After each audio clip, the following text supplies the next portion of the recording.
जसं कालच सांगितलं की मीच आहे माझा रक्षक, या एक टॅगलाईनप्रमाणे खरं तर या कोरोनाच्या दृष्टिकोनातून फार महत्त्वाचं आहे की मीच आहे माझा रक्षकचा अर्थ मी स्वतःची सुरक्षा स्वतः करेल, मी सोशल डिस्टन्सिंग सुरक्षित अंतर ठेवेल आणि मी काहीही झालं तरीसुद्धा एसेन्शियल सर्व्हिसेसमध्ये मी जर येत नसेल तर मी घरी राहून किंवा घरी थांबून कोरोनाला निश्चित प्रकारे हरवेल, अशा स्वरूपानेच मला वाटतं काम करणं फार महत्त्वाचं आहे. आणि म्हणून त्या पहिला प्रत्यय आपल्याला मीडियाच्या माध्यमातून सुद्धा यावा अशी माझी अपेक्षा आहे की आता आपण PC घेण्यापेक्षा जरा डिजिटल टेक्नॉलॉजीचा वापर करूया. आणि मी स्वतः माझ्या फेसबुक लाईव्हच्या माध्यमातून आपल्या सगळ्यांचे व्हॉट्सॲपचे नंबर्स माझ्याकडे आहेत आणि त्यामुळे तुमच्या ज्या काही क्वेरीज क्वेश्चन्स असतील ते जरूर तुम्ही सांगत चला, त्या प्रत्येकाचं उत्तर आपण देऊया. परंतु माझ्या फेसबुक लाईव्हच्या माध्यमातूनच आपण संबंध आपल्या अपडेट्स आणि जे काही राज्य शासनाचं या संदर्भातलं म्हणणं आहे ते सांगेल. आजचं अपडेट हे निश्चित प्रकारे पुन्हा संख्या वाढलेली आहे. 15नी संख्या वाढली असल्यामुळे 89 ही संख्या या मितीला झालेली आहे आणि जवळजवळ काल 74 होती, आज 89 झालेत. याचा अर्थ साधारणपणे 14 लोक हे मुंबईमध्ये वाढलेत आणि 1 पुण्यामध्ये वाढला आहे. यामध्ये जर विगतवारी करायला जाल तर 8 लोकांना कॉन्टॅक्ट हिस्ट्री आहे. कॉन्टॅक्टचा अर्थ कम्युनिटी स्प्रेड नाही, मी पुन्हा स्पष्ट करू इच्छितो. कॉन्टॅक्टचा अर्थ फक्त जे हाय रिस्क कॉन्टॅक्ट्स असतात घरातले त्यांनाच तो संसर्ग झालेला असतो. त्यामुळं 8 लोक कॉन्टॅक्ट हिस्ट्रीचे आहेत आणि साधारण 6 लोक हे ट्रॅव्हल हिस्ट्रीचे आहेत. म्हणजे त्यांना बाहेरून येऊन बाहेरूनच ते आलेत आणि त्यांना ते आता पॉझिटिव्ह आढळलेत अशा स्वरूपाने. त्यामुळे कुठेही तो कम्युनिटीमध्ये स्प्रेड झालेला नाही हे मला मुख्यतः या निमित्ताने सांगितलं पाहिजे. त्याचबरोबर आजच्या अनुषंगाने एक महत्त्वाचा विषय मी पुन्हा मुंबईकरांना खास करून सांगेल, कारण आज सकाळपासून मुंबईकरांचं फार जास्त मीडियाचे सुद्धा फोन्स येत आहेत, सगळीकडून फोन्स येत आहेत की खूप जास्त प्रमाणात लोक बाहेर पडत आहेत. परंतु त्या अनुषंगाने मी ताबडतोबीनं कमिशनर मुंबईला पोलीस कमिशनरला सुद्धा बोललो, आत्ताच त्यांना बोललो आणि त्यांना विनंती केलेली आहे की रोडवरची जी गर्दी आहे 144 जमावबंदी ही लागू आहे. संबंध महाराष्ट्रातील शहरी भागांसाठी, मग ती नगरपंचायत असेल, नगरपालिका असेल, महानगरपालिका असेल, सगळीकडेही लागू आहे. त्यामुळे गर्दी 5 पेक्षा जास्त लोक करू नये अशी पुन्हा वारंवार विनंती आणि सूचना या ठिकाणी केली जाते. मी जनतेला सुद्धा एवढंच सांगू इच्छितो, कुठल्याही परिस्थितीत ते होऊ देऊ नका. त्याचं कारण पोलीस कारवाई होऊ शकेल आणि अन्यथा उगीच मग त्यामध्ये आपल्याला त्याशिवाय दुसरा पर्याय राहू शकणार नाही आहे. त्यामुळे जरूर त्यातला बॅलन्सही ठेवावा लागतो, कारण कालपासून सुरू झाल्यामुळे काही ज्या ड्रग्जचे जे केमिस्ट असतात, हॉस्पिटलचे डॉक्टर्स असतात, ते सुद्धा खाजगी त्यांच्या गाड्यांमध्ये निघालेले असतील तर त्यांची थोडीफार गर्दी होणं साहजिक आहे. परंतु एक बॅलन्स ठेवत पोलीस आणि प्रशासनाचे जे अन्य विभाग आहेत ते त्या ठिकाणी काम करत आहेत आणि त्यामुळं पॅनिकी होण्याचं कारण नाही आहे. मी एक जबाबदारीने हेही सांगेल की एकीकडे ही जरी संख्या वाढत असेल तरी आता जे लोक 9 तारखेपासून ॲडमिट आहेत त्यांना पूर्वीचा प्रोटोकॉल 7 दिवसाच्या नंतर स्वॅब टेस्ट घेऊन करावा असा होता, आता 14 दिवसाच्या नंतर स्वॅब टेस्ट घेऊन करावा असा असल्यामुळे खऱ्या अर्थाने आता उद्यापासून जे काही लोक पहिले ॲडमिट होते त्यांचा आज स्वॅब टेस्ट घेतले जात आहेत. 2 स्वॅब टेस्टमध्ये बरेचसे लोक त्या ठिकाणी जर निगेटिव्ह जे येतील त्यांनासुद्धा डिस्चार्ज करण्याची किंवा त्यांना आयसोलेशनमध्येच का होत नाही पण क्लोज क्वारंटाईनमध्ये मॉनिटरिंगमध्ये ठेवण्याची त्या ठिकाणी कारवाई केली जाईल. त्यामुळं पुन्हा मी एक सांगेल की बाबा हा आजार बरा होतोच.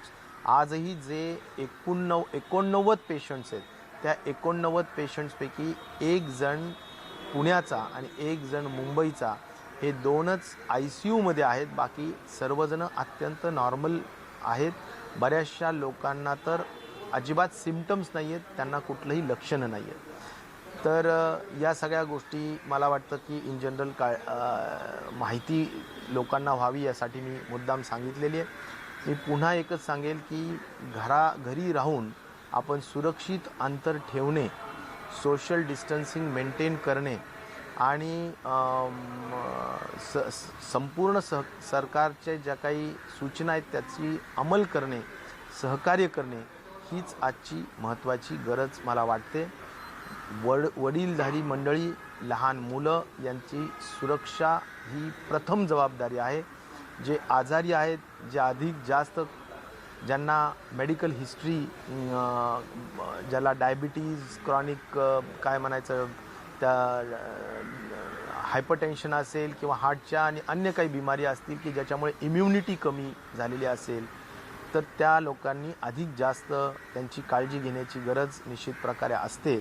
आणि त्यांनी तर अजिबातच बाहेर जाऊ नये आणि त्यांनी स्वतःला अत्यंत सुरक्षित ठेवावं अशी सुद्धा मी या निमित्ताने सूचना करेल.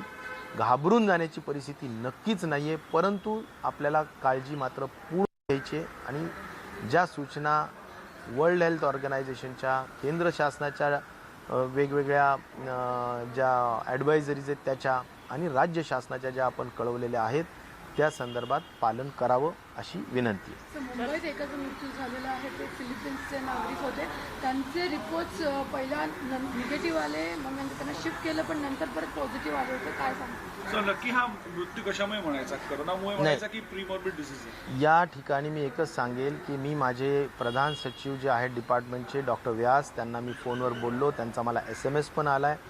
त्यांचा मृत्यू झाला हे नक्की आहे आणि ते फिलिपिन्सचे नागरिक होते. त्यांना कस्तुरबामध्ये ॲडमिट केलं होतं. नंतर मग मला वाटतं रिलायन्समध्ये नंतर ॲडमिट करण्यात आलं, परंतु त्यांचा मृत्यू त्या ठिकाणी झाला आहे. त्यांचे डिटेल्स म्हणजे मॉबिडिटीच्या संदर्भातले सुद्धा ज्या काही गोष्टी असतील की त्यांनासुद्धा मेडिकल हिस्ट्री पूर्वीची काय आहे आणि खऱ्या अर्थाने काय कारणांनी हे होऊ शकलं, या सगळ्या बाबतीतले डिटेल्स आपण निश्चित प्रकारे कळवू.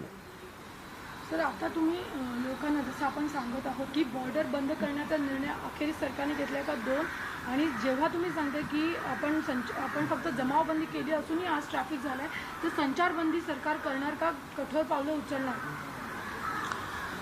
सर्वात पहिलं तर मी हे सांगेल की आता आमचा सर्व जो राहील किंवा लक्ष जे राहील ते 2 गोष्टींवर राहील की टेस्टिंग फॅसिलिटीज वाढवायच्यात. तर आज नक्कीच BJ चालू आहे आणि एकूण 3 पूर्वी होते, आता 6 चालू आहेत सध्या. 6 जरी सुरू असतील तरी ते ऑप्टिमम कॅपॅसिटीने ते चालावेत याच्यावर आमचं दररोज लक्ष आहे की पूर्ण क्षमतेने ते चालले पाहिजेत. राऊंड द क्लॉक 24 आवर्स 7/24 ज्याला म्हणतो आपण, त्या पद्धतीनं ते चालावेत याकडं पण लक्ष आहे. आणि प्रत्येक मेडिकल कॉलेजला अटॅच असलेले जे हॉस्पिटल्स आहेत त्या सर्व ठिकाणी आपण त्या ठिकाणी टेस्टिंग हे वाढवतो आहोत, टेस्टिंग लॅब्स वाढवतो आहोत. आणि म्हणून 27 तारखेपासून मी आत्ताच PC ला सुरू करण्यापूर्वी मेडिकल कॉलेजेसचे जे डायरेक्टर आहेत डॉक्टर लहाणे त्यांच्याशी बोललो. डॉक्टरनी मला सांगितलं की 27 पासून आपल्या प्रत्येक मेडिकल कॉलेजेसमध्ये लॅब सेटअप होती आहे आणि तिथून मग आपल्याला लॅब टेस्टिंग फॅसिलिटीज सुरू होतील हेही मला सांगायचं आहे, जेणेकरून गव्हर्मेंटच्या मोठ्या पद्धतीनं टेस्टिंग फॅसिलिटीज होत आहेत. त्याचबरोबर प्रायव्हेटलासुद्धा टेस्टिंग फॅसिलिटीज उपलब्ध करून देण्याचा निर्णय केंद्र शासन घेतं आहे आणि त्यामुळे ते वेगळी टेस्टिंग फॅसिलिटीज पण उपलब्ध असणार आहे. नंबर 2, हे नक्कीच आहे की संसर्ग टाळण्यासाठी आपण काही बॉर्डर्स जिथे आपल्याला धोका वाटतो अशा काही बॉर्डर्स नक्कीच आपण सील करत आहोत. तो अभ्यास करून राज्य शासनाच्या वतीनं ठरवण्यात येत आहे आणि त्या पद्धतीच्या पोलीस डिपार्टमेंटला सूचना देण्यात येत आहेत. मग ज्यामध्ये माझ्या माहितीप्रमाणे आत्ता गोवा बॉर्डर नक्कीच सील केलेली आहे. अन्य बॉर्डर्सच्या संदर्भात सुद्धा तपासून अभ्यास करून योग्य तो निर्णय घेतला जात आहे. सर, मोदीजींनी म्हटलेलं आहे की राज्य सरकारने आता नियमांचं अंमलबजावणी जी आहे ती करावी, कारण ती चिंता व्यक्त केलेली आहे. लोक जे आहेत की जमावबंदी निर्देश किंवा आदेश जे आहेत ते पाळताना दिसत नाही. मला पुन्हा एकच सांगायचं आहे की जनतेने जमावबंदीचा जो ऑर्डर्स झालेल्या आहेत डिस्ट्रिक्ट कलेक्टर्सकडून आणि महानगरपालिकेच्या एरियात कमिशनर्सकडून, तर त्याचा तंतोतंत पालन करावं आणि कुठल्याही परिस्थितीत जनतेच्या हितासाठी सर्वांच्या सार्वजनिक आरोग्यासाठी आपल्याला हे करावंच लागेल. अन्यथा दुर्दैवानी का होत नाही पण कारवाई करावी लागेल याचं भान मला वाटतं ठेवण्याची आवश्यकता आहे. कर्फ्यू लावण्याचा विचार करता येईल.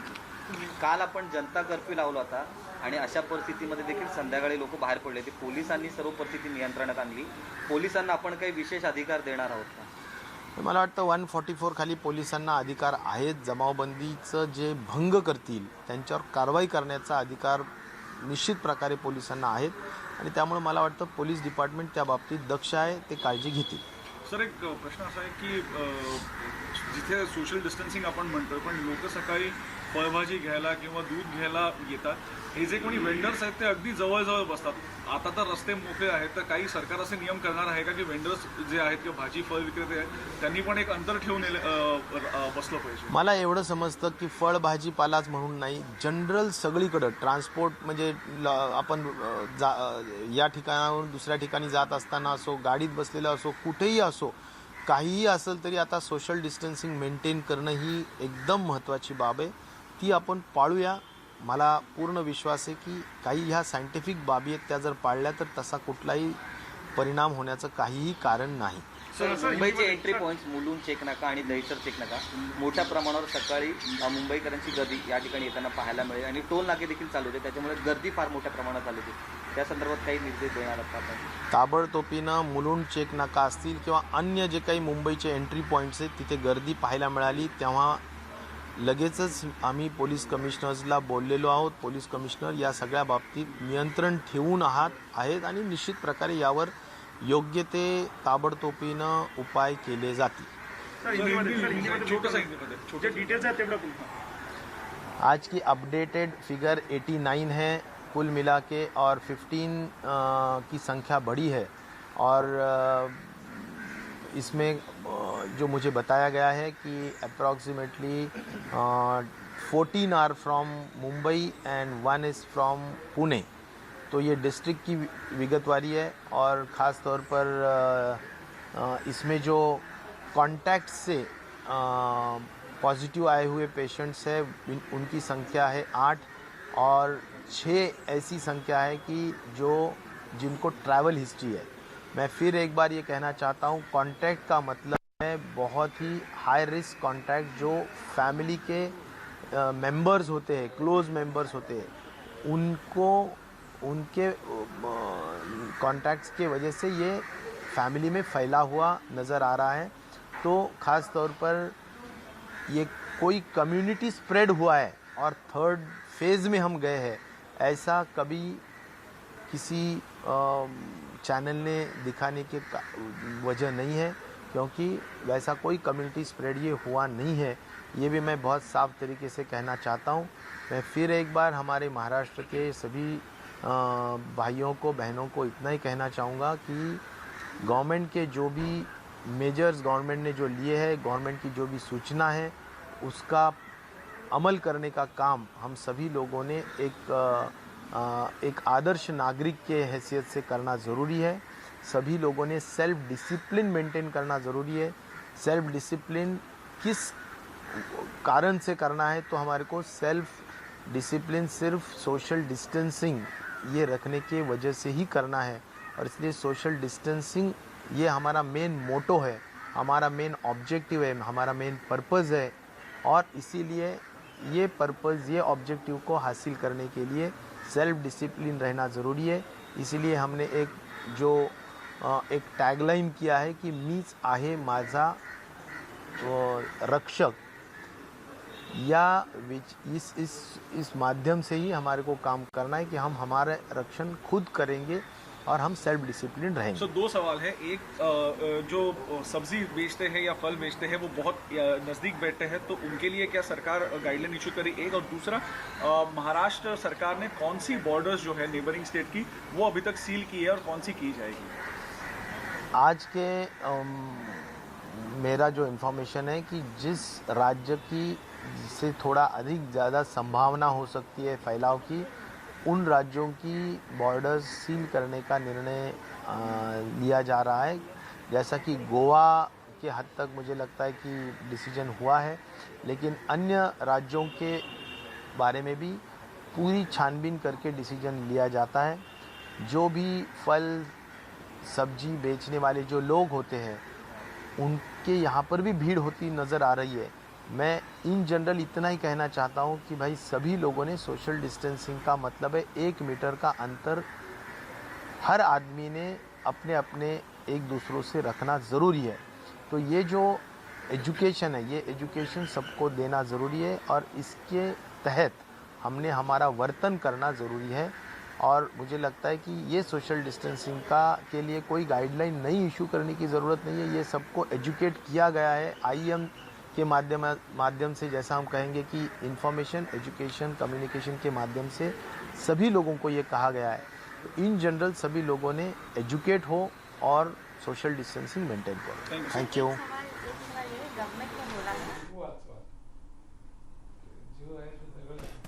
तर आपण पाहिलंय नुकतंच आरोग्यमंत्री राजेश टोपे यांनी पत्रकार परिषद घेतलेली आहे। त्यांनी म्हटलंय सरकारला सहकार्याची भूमिका जी आहे ती जनतेने करावी, रोगप्रतिकार शक्ती कमी असलेल्यांची जास्त काळजी घ्या असं त्यांनी म्हटलेलं आहे। त्याचबरोबर राज्यात सध्या 6 प्रयोगशाळेमध्ये तपासणी सुरू असल्याचं सुद्धा त्यांनी सांगितलेलं आहे। तर राज्यात कोरोनाग्रस्तांची संख्या आता 75 वरनं 89 करण्यात आलेली असून लहान मुलं आणि वयोवृद्धांची जास्त काळजी घेण्याचं आवाहन राजेश टोपे यांनी नागरिकांना केलेलं आहे। त्यामुळे नागरिकांनी घाबरून न जाता या संकटाला सामना करायचा आहे, मुकाबला करायचा आहे। मात्र स्वतःची काळजी घेत कुटुंबाची देखील काळजी घेण्यासाठी त्यांनी सांगितलेलं आहे। ज्यांना मधुमेह, हृदयरोग सारखे आजार आहेत त्यांनी या आजाराबाबत, कोरोना आजाराबाबत त्यांनी अधिक दक्षता घेणं सुद्धा गरजेचं असल्याचं राजेश टोपे म्हणालेले आहेत। ब्लड डोनेशन ये जो एक बहुत बड़ा सामाजिक कार्य ये काम जो हर साल चालू रहता है, लेकिन इस साल इसमें कोई मंदी यानी दिखाई दे रही है और इसलिए हमारे ब्लड बैंक का जो स्टॉक है वो बहुत डिप्लीट हुआ है, कम हुआ है और आने वाले 10-15 दिन ही ब्लड स्टोरेज है, ऐसी व्यवस्था है। इसीलिए ब्लड डोनेशन के कैंप के माध्यम से ही ये ब्लड कलेक्शन होता था। तो ये कैंप मेगा स्तर पे नहीं, बड़े स्तर पे नहीं हुआ तो भी छोटे स्तर पे क्यों ना हो, लेकिन बहुत छोटे स्तर पे क्यों ना हो, अपना इससे कि कोरोना वायरल डिजीज़ का फैलाव न होते हुए सोशल डिस्टेंसिंग का 100% हमने ये जो हमारा नियम है उसका अमल करते हुए मैं ये अपील करना चाहता हूँ हमारे महाराष्ट्र के सभी लोगों को कि जो ब्लड डोनेशंस हर साल करते आए हैं उन्होंने ब्लड डोनेशंस का काम जारी रखे। ब्लड बैंकों ने भी इस पे ज़्यादा ख्याल करके जल्द से जल्द उनकी ये जो कार्य है उनका वो बहुत अच्छी तरह से निभाए और सभी हॉस्पिटल्स और सभी लोगों ने इस पे ज़्यादा ध्यान दे, जिससे कि अगर कोई इवेंचुअलिटी आती है तो ब्लड कम न पड़े, इसका ध्यान रखना भी बहुत ज़रूरी है। इसीलिए ये अपील मैं आपको करना चाह रहा हूँ। सर, एकच प्रश्न, कोरोना बाधित रुग्णाच्या घरी जी घरकाम करणारी महिला होती तिचा पण कोरोनाचा जो रिपोर्ट आहे तो पॉझिटिव्ह आला आहे, त्यामुळे ती ज्या परिसरात राहत होती तिथे आता तपासणी सुरू झाली। नाही, एक नक्कीच आहे की कोरोना बाधित जे लोक असतील त्यांनी आपल्या कॉन्टॅक्ट्समध्ये कोणीही ठेवू नये, हाच त्यातला महत्त्वाचा नियम आहे। आणि त्या दृष्टीनं मला वाटतं की ज्याला फॉरेन हिस्ट्रीचा किंवा काही ट्रॅव्हल हिस्ट्रीचा काही संबंध असेल अशा सगळ्या लोकांनी सेल्फ क्वारंटाईन्ड राहणं आवश्यक आहे, जेणेकरून मग त्यांच्या जवळच्या हाय रिस्क कॉन्टॅक्ट्समध्ये पॉझिटिव्हिटी येऊ शकणार नाही। त्यामुळे त्यांनी स्वतः सेल्फ डिसिप्लिन राहणं, सेल्फ डिक्लेअर करणं आणि जनहित साध त्यातून पाहणं हा सगळ्यात महत्त्वाचा विषय आहे। थँक्यू। सगळ्यांनी नाश्ता